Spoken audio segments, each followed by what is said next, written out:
of anti-political dynasty law. First question, why pass? Number 2, why now? Number 3, why fourth civil degree? Number 4, kung dili ipasar sa Congress na kini, unsay opsyon sa katawhan, aduna ba o wala?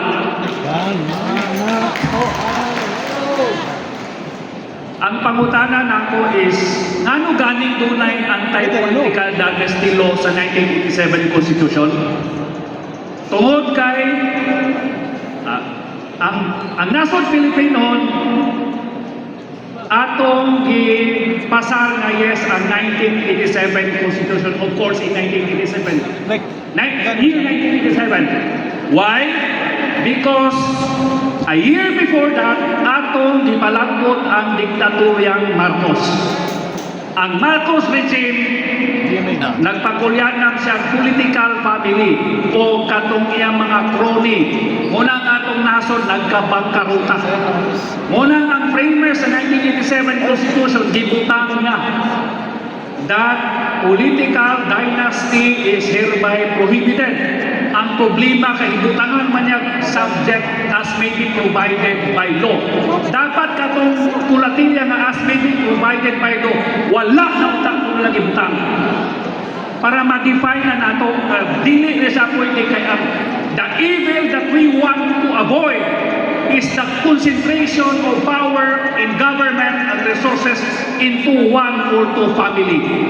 O bitaw na nakita'y anti-nepotism law.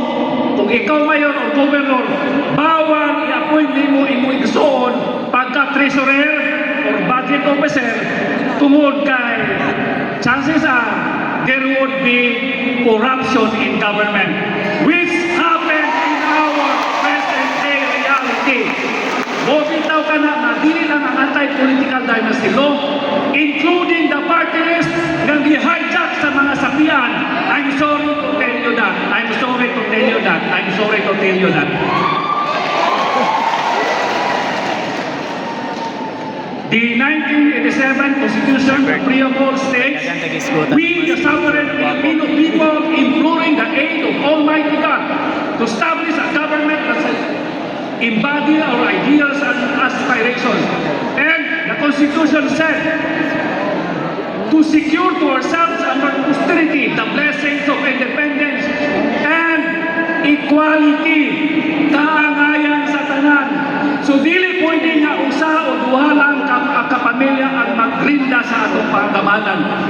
Tanan kita pantay-pantay. So everybody must be given the equal chance to run this government. Kabalo bata nga ang kining konsepto sa anti-political dynasty law nagsugod ko ni sa writings ni Jose Rizal sa iyang Uliwit ang Hiri o El Filibusterismo. Ingon siya, warningan ko kamo na basit kita when we will have our freedom kung na kita'y kagawasan sa Spain, basin unya kay basin unya the oppressed of yesterday, of today's oppressed will be the tyrants of tomorrow. Una siya sa writings niyang ginisay sa Spain o ang political elites and landlords na gidaog-daog ang masang katauhan. Una ang anti-political dynasty law. Makita nato sa writings ni Jose Rizal. In answer to the next question, why now? 40 years ikatulgan sa Kongreso ang pagpasa sa anti-political dynasty law. No less than the Supreme Court said, Congress, Senate, you have greatly abused discretion of not passing the anti-political dynasty law. Why fourth civil degree? I'm sorry, not second civil degree. Why fourth? Why?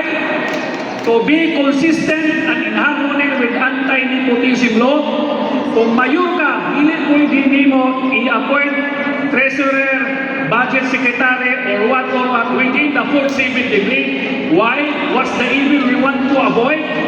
To prevent concentration of power of resources in one family. Diba kung i-appoint nimo yung igagaw, budget o treasurer, kaluod basag kayo anak, kasuka-suka naman yan. The same reason, the same evil that we want to avoid power resources concentration in one single family.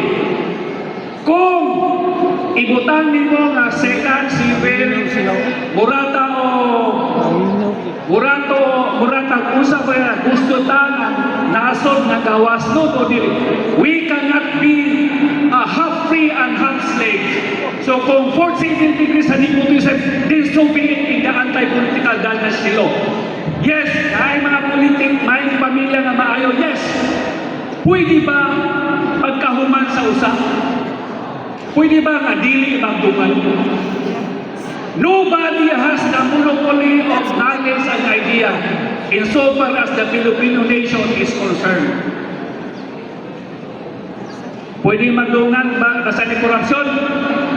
I'm sorry, nagkabangkaruta ang Pilipinas tungkol sa political dynasty law. Alright, regarding my rejoinder to Congressman Emmanuel, my idea is, pwede man dagat ang magdagat, no? My idea is that the higher the office you're running, you are prioritized. The higher the office, you have the priority.